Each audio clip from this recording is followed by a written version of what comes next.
हाँ जी, यहाँ पे से स्टार्ट हो गया है। आप एक बारी मुझे बताओ, कंफर्म करो। आ गया? चलो मैं दोबारा से शुरू करूँ।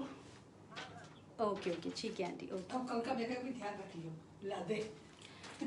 ओके। मैं तो उठाती नहीं, नॉन नंबर।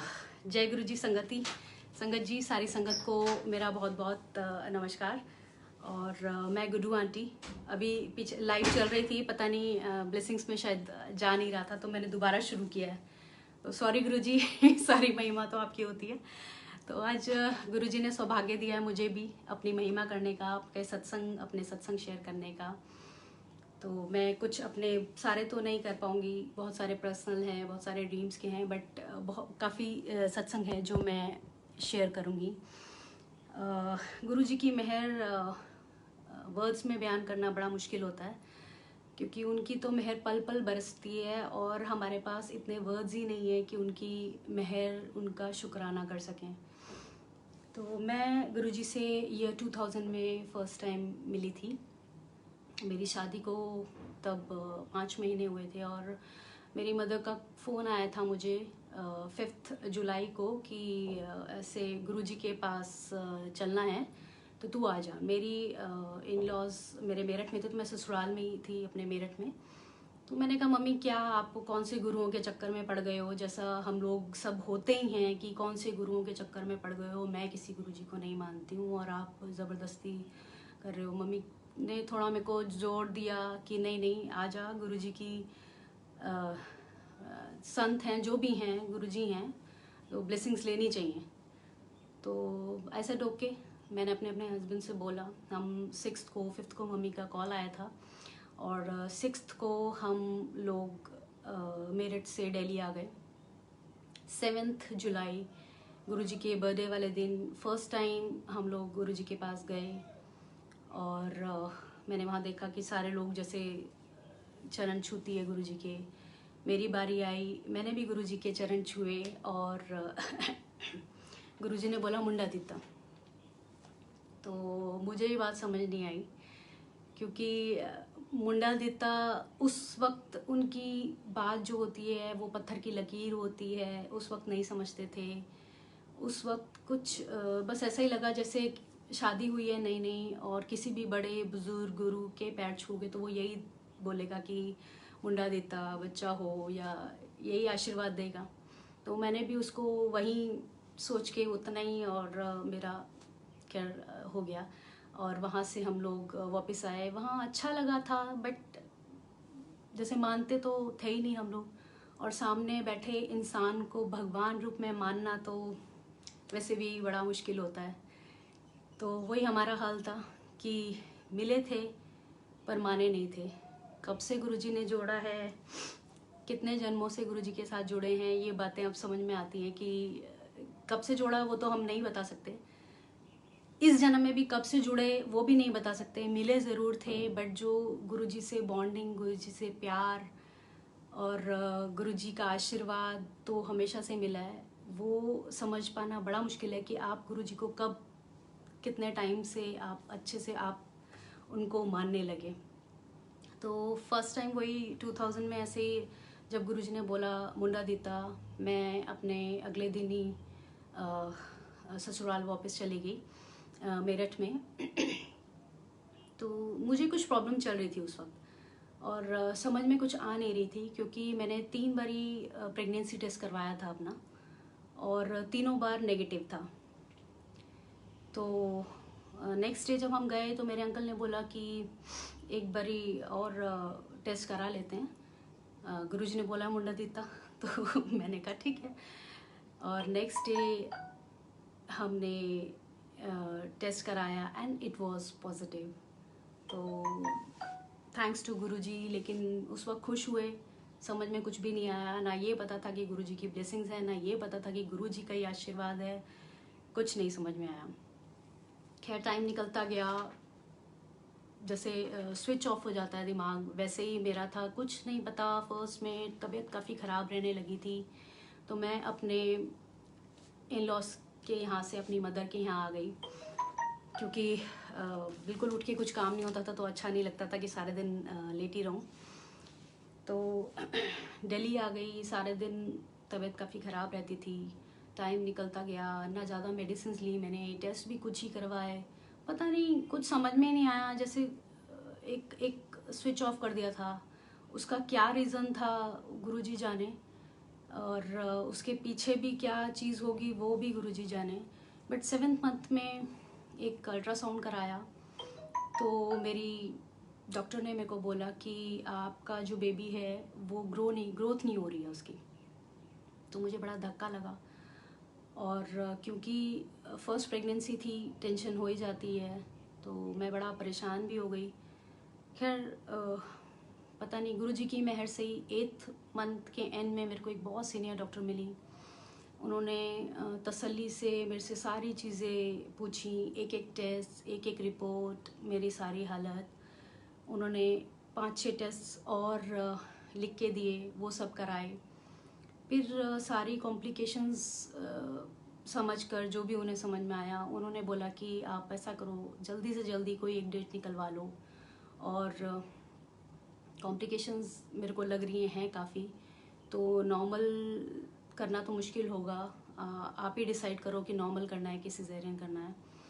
तो मैंने कहा नहीं, अगर कॉम्प्लिकेशंस है तो go for caesarean, I don't mind. तो यही सब चल रहा था, और टाइम निकला, और मैंने डेट एक हमने मेरे हस्बैंड ने फ़िक्स की, और हम लोग हॉस्पिटल में, मैं 6th ऑफ मार्च को मैं एडमिट हो गई।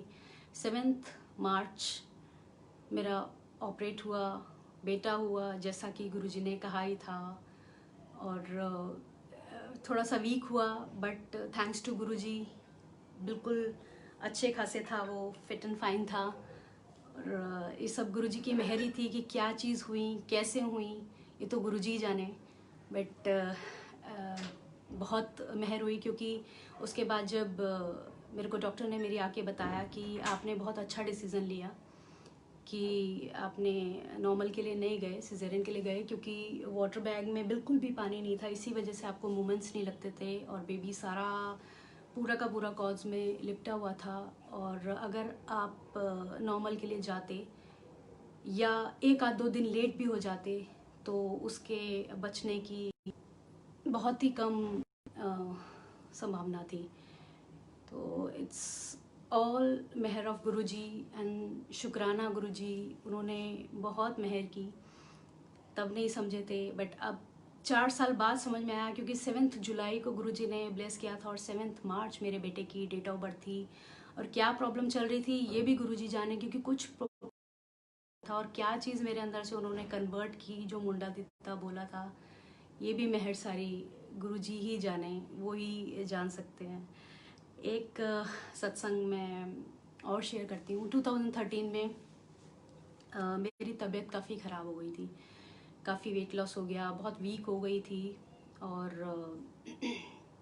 समझ नहीं आ रहा था। मेरे को ऐसा लगा, मैंने शिफ्ट किया था घर, शायद अकेली हो गई हूँ, बच्चों का थोड़ा ज़्यादा बोझ हो गया है, बच्चे छोटे भी थे, तो शायद उस वजह से मैं काफ़ी मतलब ऐसा हो गया है, शायद वेट लॉस हो रहा है या जो कुछ भी हो रहा है।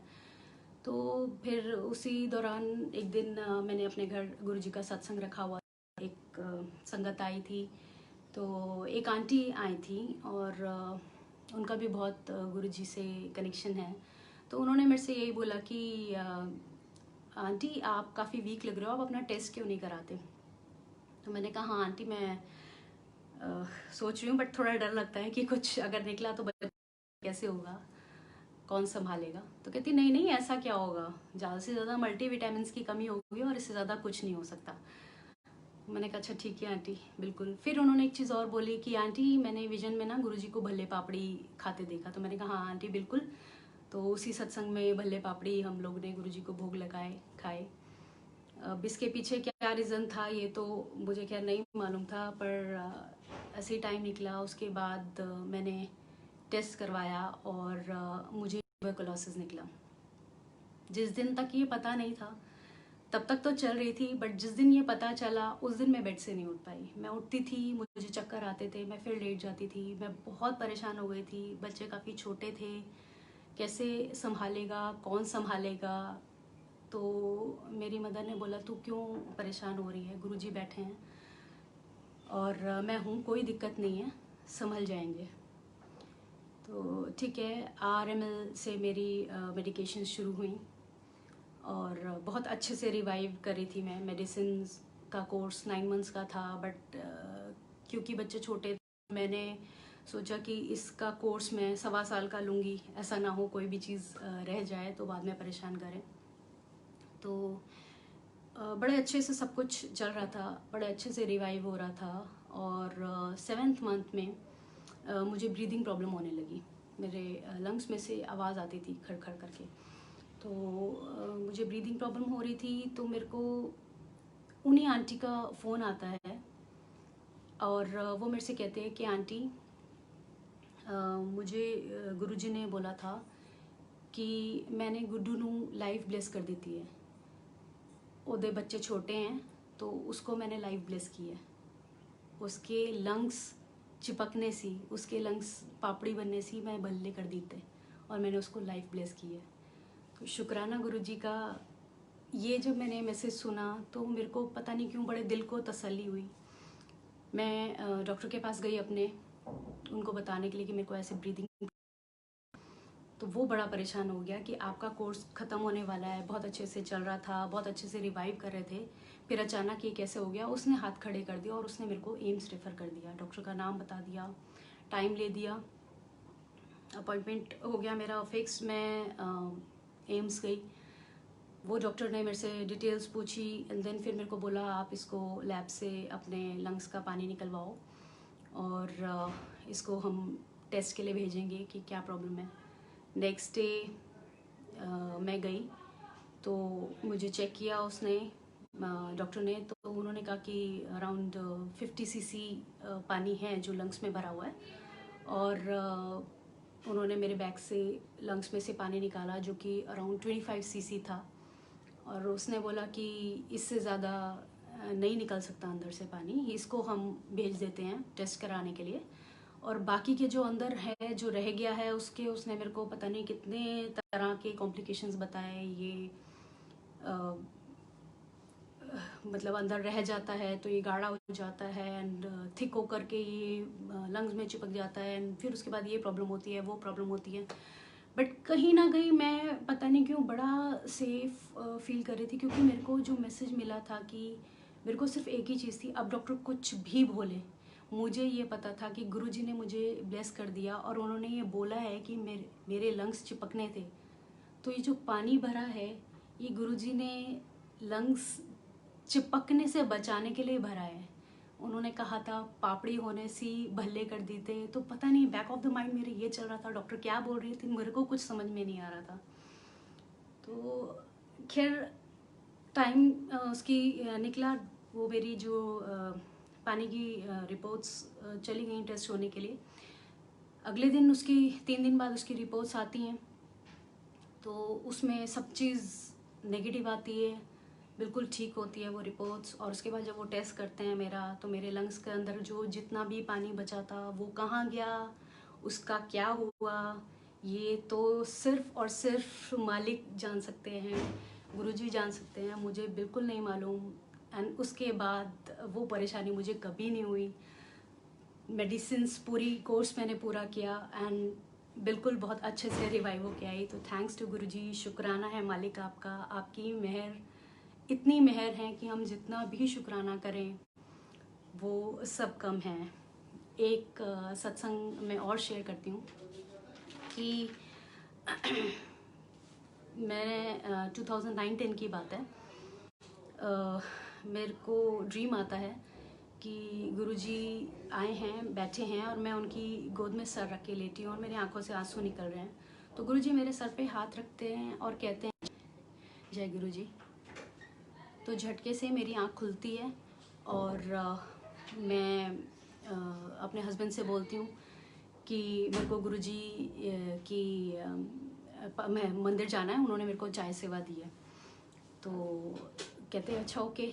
मैंने कहा ठीक है, मैं फटाफट तैयार हुई, मैं मंदिर भागी, बर्थडे का दिन था उस दिन और गुरुजी की संगत बहुत है, ये कनेक्ट हो रहा है। तो स्टार्टिंग में वहीं पे कैंटर लेके खड़े थे, मैंने भागे भागे उनसे बोला, मैंने कहा माली अंकल मेरी चाय सेवा है और मुझे बताओ कैसे करनी है। तो वो उन्होंने कहा कि आंटी अभी तो इसमें चाय फुल है और अभी नहीं, थोड़ी देर बाद चाहिएगी, तो जब भी चाहिएगी मैं आपको बता दूंगा। तो मैंने कहा ठीक है अंकल। तो मैं पीछे जाती हूँ किचन में, तो जो नई किचन, बड़ी किचन है, वो उस वक्त थोड़ा सा उसमें कुछ फिनिशिंग का काम चल रहा था, एंड जहाँ जल प्रसाद होता है वहाँ चाय सेवा होती थी। तो मैं उसको साफ़ सूफ किया, 1-1.25 घंटा लगा। मैं वापस आई माली अंकल के पास, मैंने कहा अब तो चाय प्रसाद बनना होगा। तो मैंने फिर उनसे पूछा, कहते नहीं नहीं अभी तो इसमें काफ़ी है, अभी ज़रूरत नहीं है। तो मैंने कहा अच्छा ठीक है, मैंने नहीं टेका गुरुजी के, मैं बस जस्ट मत्था टेक के आती हूँ। तो मैं अंदर गई, मैं गुरुजी के पास सामने सिर्फ 5 से 7 मिनट बैठ। मैं बाहर आई तो देखा मैंने कि एक अंकल केटल में चाय बना करके लेके आ रहे थे। तो मैंने कहा माली अंकल मेरी सेवा थी।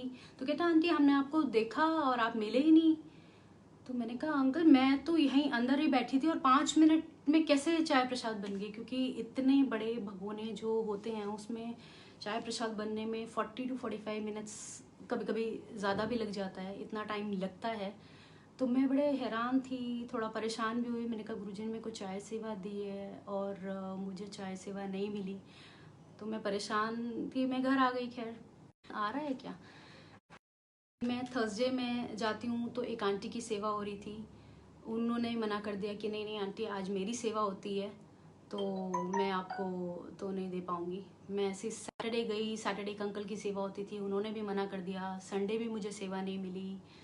मैं बड़ा उदास हो गई। मैंने कहा गुरुजी आपने मुझे चाय सेवा दी और मुझे मंदिर में चाय सेवा नहीं मिल रही है। देन नेक्स्ट मैं फ्राइडे गई हूँ, एंड फ्राइडे जैसे ही मैंने किचन में एक स्टेप रखा है तो एक अंकल दूध की थैलियाँ लेकर के खड़े थे और मैं अंदर घुसी हूँ, मैं उनको नहीं जानती, वो मुझे नहीं जानते, और वो मेरे से कहने लगे आंटी आओ आपकी चाय सेवा है, ये दूध है, ये चीनी है, ये चाय पत्ती है, ये ऐसे ऐसे डलेगा, इतना इतना डलेगा और ऐसे चाय प्रसाद बनेगा।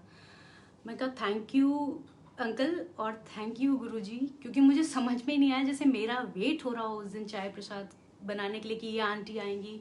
पता नहीं गुरुजी ने उन अंकल को बोला हुआ था या जो भी था, मुझे ऐसे गुरुजी के मंदिर में चाय सेवा करने का मौका मिला। तो थैंक्स टू गुरुजी, शुक्राने आपके मालिक। क्या क्या आप जिस जिस सेवा को बोलते हो उससे क्या क्योर, किसकी क्योर कर रहे हो, ये भी आप ही जानते हो। तो थैंक यू गुरुजी, हम सिर्फ ज़रिया बने, आपसे हमारा कनेक्शन मजबूत रहे, हमारी बस यही अरदास है। एक सत्संग मैं और सुनाती हूँ कि जैसा कि सारे लोग कहते हैं कि आंटियाँ तो बहुत जल्दी गुरुओं पे और इस पे विश्वास कर लेते हैं, बट अंकल्स इतने जल्दी से फेथ नहीं कर पाते। तो वही हाल था, मेरे नहीं मानते थे। तो वही है कि हम लोग जाते थे, मिलते थे, गुरुजी के पास बैठना अच्छा लगता था, बट गुरु को कभी भगवान नहीं माना, या पता नहीं क्यों, बस महापुरुष समझते थे कि उन्होंने सिद्धियाँ की हुई, महापुरुष हैं, संत हैं, अच्छे हैं, बट ये कभी नहीं समझ पाए कि हमारे सामने मालिक बैठा है, रब बैठा है, महाशिव बैठे हैं। नहीं करते थे। तो गुरुजी तो ऐसे ही उनके ऑफिस में कुछ प्रॉब्लम चल रही थी और वो प्रॉब्लम काफ़ी मेजर थी। मैंने थोड़ा सा अंकल परेशान रहने लगे, वरना अंकल की मेरे आदत नहीं है, ही इज़ वेरी जॉबियल, बहुत मजाक करने वाले हैं, इतनी इजीली टेंशन में नहीं आते हैं, सब गुरुजी की मेहर है। बट वो काफ़ी परेशान रहने लगे। मैंने पूछा 1-2 बारी, मैंने कहा क्या दिक्कत हो गई, तो उन्होंने वही हुआ कि उन्होंने मुझे बोला कि नहीं नहीं ऐसा कुछ परेशानी नहीं है, बट उनके हाव भाव से लग रहा था कि वो काफ़ी परेशान है। तो ऐसे एक दिन ऐसे टाइम 10-15 दिन निकले, काफ़ी टेंशन में रहने लगे। तो एक दिन हम अपने इन लॉज मेरठ से वापस आ रहे थे और दिल्ली आना था हमें। तो अंकल का एक फ़ोन बजता है एंड लिटरली मैंने उनके हाथ देखे शेक होते हुए।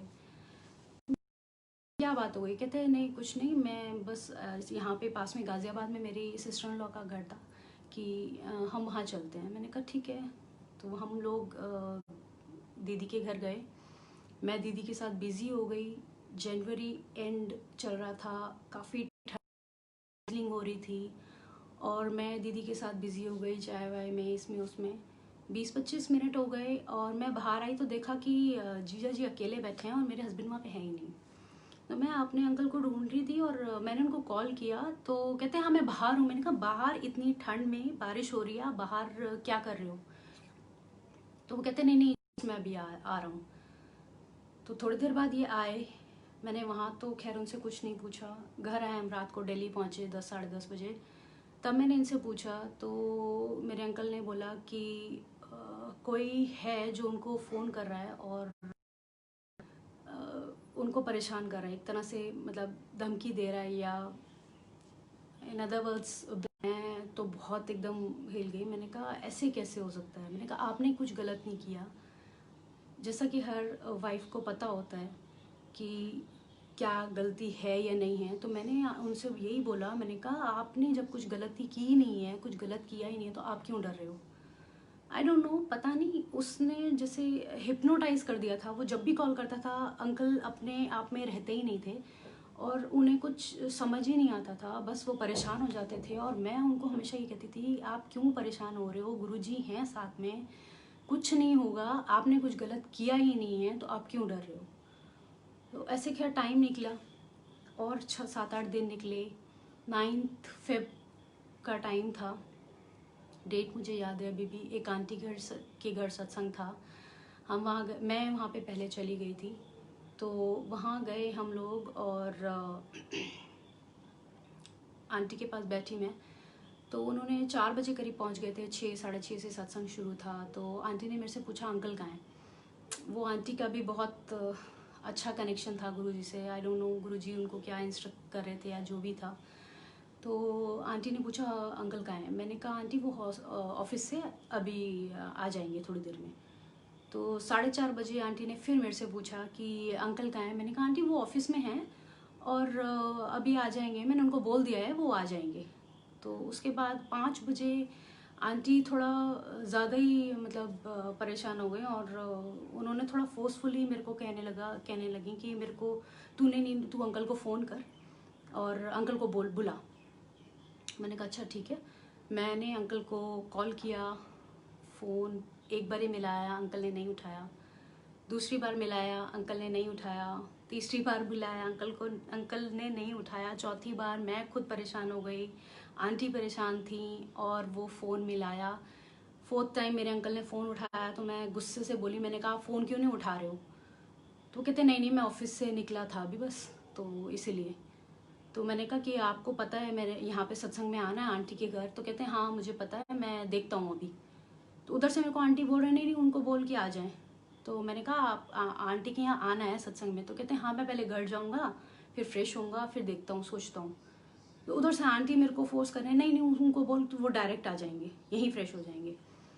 तो मैंने यही बोला अंकल से, मैंने कहा नहीं नहीं आप ऐसा करो, आप यहीं फ्रेश हो जाना, आप डायरेक्ट ऑफिस से इधर ही आ जाओ। क्या रीज़न था मुझे नहीं मालूम उस वक्त तक, क्यों आंटी इतना फोर्स कर रहे थे मुझे नहीं मालूम, क्या रीज़न था वो भी गुरुजी जाने। बट उस दिन अंकल आए, बड़े अनबने मन से इन्होंने बोल तो दिया था ठीक है मैं आ रहा हूँ। बट करीब 8:30 बजे करीब अंकल वहाँ पहुँचे। सत्संग चल रहा था, सामने स्वरूप जैसे लगा हुआ है ऐसे ही लगा हुआ था, साथ में आंटी बैठे हुए थे और मैं, मेरे अंकल और संगत, काफ़ी संगत थी वहाँ बैठे हुए थे।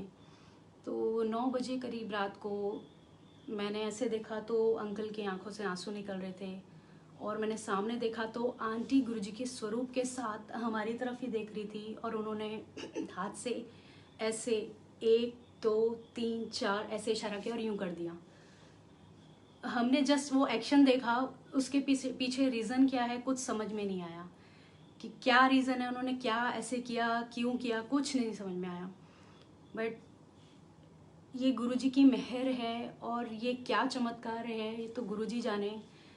नेक्स्ट डे से वो बंदा जो मेरे अंकल को इतना परेशान कर रहा था कहाँ गया, कहाँ लोप हो गया, ये सिर्फ गुरुजी जानते हैं। वो दोबारा कभी हमारी लाइफ में नहीं आया और ये सिर्फ मालिक का शुक्राना है।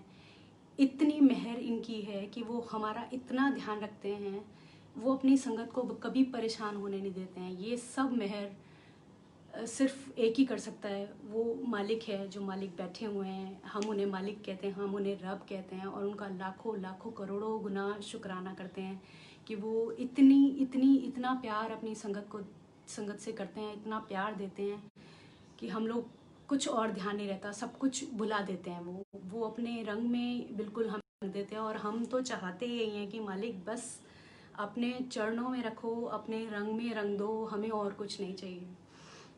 काफ़ी भारी सत्संग हो गया। एक मैं लाइटली सा और बताती हूँ। एम्पायर स्टेट में ये गुरुजी के सामने की बात है। गुरुजी जाने जान है, सुना था, पर वही है कि हम मानते तो थे नहीं। तो जब एम्पायर स्टेट में जाते थे तो गुरुजी बैठे होते थे सामने, और मेरी मम्मी बिल्कुल साथ में गुरुजी के बैठते थे, और मेरी आदत थी गुरुजी के सिंहासन के बिल्कुल लेफ्ट हैंड साइड में पीछे की तरफ जाके बैठती थी मैं। अक्सर मेरे को वहीं जगह मिलती थी, मैं वहीं जाके बैठ जाती थी। तो गुरुजी हमेशा कहते थे मम्मी को कि चल पैर दबा, चल पैर दबा। तो जितनी बार भी जाएं हमेशा मम्मी को बोलते थे। तो मैंने एक दिन मन में सोचा कि गुरुजी हमेशा मम्मी को ही कहते रहते हो चरण दबाई, पैर दबाई, कभी मुझसे तो बोलते ही नहीं हो, तो आज मैं भी आपके चरण दबाऊंगी।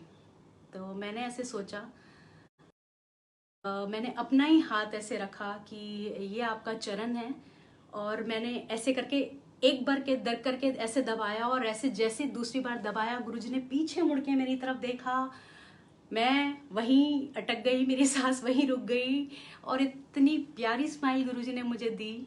वो मैं आज तक सीन नहीं घूमती हूँ, भूलती हूँ। उस गुरुजी के स्वरूप का एक फोटोग्राफ भी है गुरुजी का। वो इतनी प्यारी स्माइल थी, उन्होंने पीछे मुड़ के, जनरली पीछे मुड़ने का कोई मतलब नहीं होता है, बट उस दिन मुझे गुरुजी ने ऐसे पीछे मुड़ के देखा, तब मेरे को लगा आप तो इतनी मन की बात सुनते हो, एक एक चीज़ आप सुन लेते हो, एक एक चीज़ आप समझ लेते हो। तो शुक्राना है गुरुजी आपका, शुक्राना है।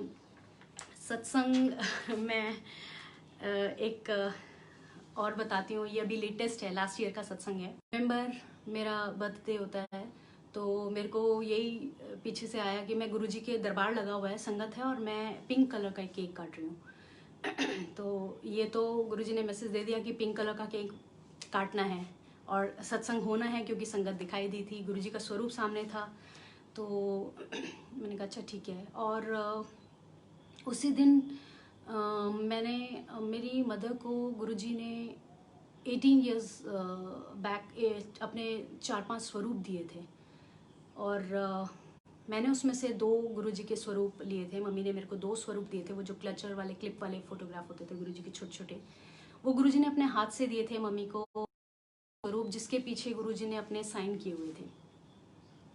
और अभी मेरे ख्याल से 10-15 दिन पहले ही, मेरे बर्थडे से 10-15 दिन पहले ही मम्मी ने मेरे को नवंबर स्टार्टिंग में ही मेरे को दिए थे 2019 में।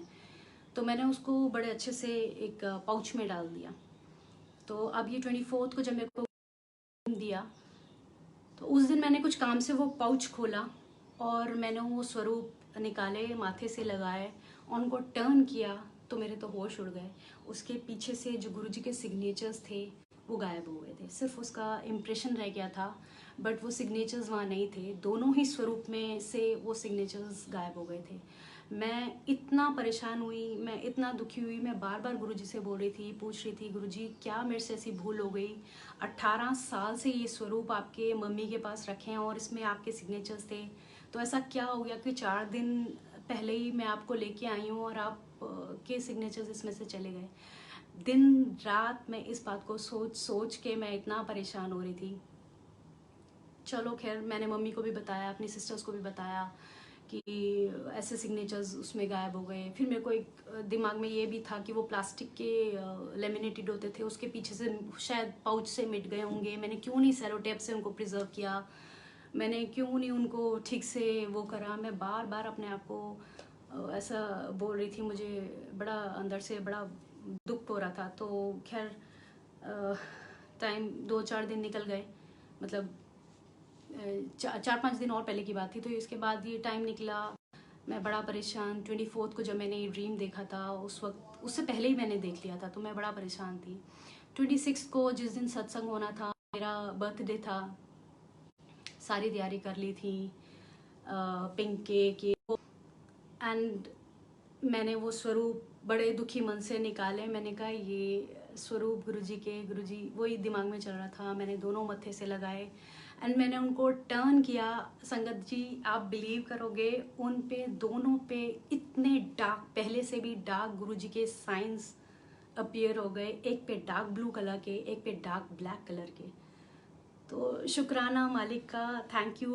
वो अपनी संगत को कभी परेशान नहीं देख सकते, नहीं, मतलब मुझे ऐसा अंदर लगा कि कोई भी अगर कोई परेशानी आपके अंदर चल रही हो तो वो हमेशा आपके साथ रहते हैं, हमेशा आपका ध्यान रखते हैं। शाम को सत्संग हुआ, मैंने उन दोनों फोटोग्राफ्स का सबको दर्शन कराया और मैं बड़ी खुश थी कि Guruji this is the best gift जो मेरे को आपने दिया है। और शुक्राना मेरे मालिक का, इतना शुक्राना गुरुजी का कि मेरे पास वर्ड्स नहीं है कि वो कितनी मेहर आपके ऊपर करते हैं। जब आप मतलब उनको पूजते हो तो आपके ऊपर बहुत मेहर उनकी होती है। और गुरुजी को तो सामने बैठे होते थे तो कभी विश्वास नहीं हुआ, बट गुरुजी तो जाने जहान हैं और गुरुजी की मेहर हमेशा अपनी संगत पे रहे। हमेशा सब लोग, सब संगत को गुरुजी अपने पास रखें, प्यार से रखें। एक सत्संग मैं और शेयर करती हूँ। मेरी सबसे छोटी सिस्टर की मैरिज का टाइम था, तो 8-10 दिन पहले मैरिज से हम लोग गुरुजी के दरबार बड़े मंदिर गए। तो पापा एंड दोनों छोटे बच्चे, मेरी बेटी छोटी जो कि 5 साल की थी, वो दोनों घर पे थे एंड पापा थे। तो वो दोनों लड़कियां और हम लोग, मैं, मेरी सिस्टर, मदर, हस्बैंड, सब लोग, हम लोग गुरुजी के दरबार में चले गए, बड़े मंदिर। और 2010 की बात है ये। तो वहाँ पे जा कर के हम लोग तो आराम से थे, पीछे से घर में क्या हुआ क्या नहीं हुआ। रात को हम लोग 11:30 बजे करीब घर में आए तो देखा धुआं ही धुआं हो रहा है। और हमारी जो पीछे एक सर्वेंट हाउस में एक मेड आई थी, वो भागते हुए आई कि इन दोनों लड़कियों ने तो आज घर में आग लगा दी थी। तो हम लोग बड़ा एकदम परेशान हो गए। मेरा रूम बाहर की साइड था, तो मेरे रूम में मैंने देखा एक सोफ़ा था जो फोम का था, उसमें इतना बड़ा होल हो रखा था। और वो फोम के सोफ़े अगर थोड़ा सा भी कोई सोचे तो उसमें एक बारी आग लगने के बाद वो बुझने का कोई चांस ही नहीं होता है। और बच्चों को इतने बड़े उससे बचा लिया। हम दरबार में हाजिरी दे रहे थे और गुरुजी हमारे घर में ये बच्चों को सेव कर रहे थे। तो थैंक यू गुरुजी, शुक्राना, हर पल आपका शुक्राना गुरुजी। सत्संग बहुत सारे हैं, छोटे बड़े, तो मैं फिर दोबारा मौका मिलेगा तो ज़रूर शेयर करूँगी। और शुक्राना है मालिक का, बस इतनी अरदास है। अब जब भी आपके साथ जुड़े गुरुजी, हमेशा हर पल आपके साथ जुड़े रहें, आपके चरणी लगे रहें, आपके चरणों में हमेशा जगह मिली रहे। सारी संगत को बहुत बहुत प्यार। और इसी के साथ मैं अपना ये सत्संग फिनिश करती हूँ। थैंक यू गुरुजी, शुक्राना गुरुजी। कोई भी गलती हो गई हो तो प्लीज़ माफ़ करिएगा। Thank you Guruji.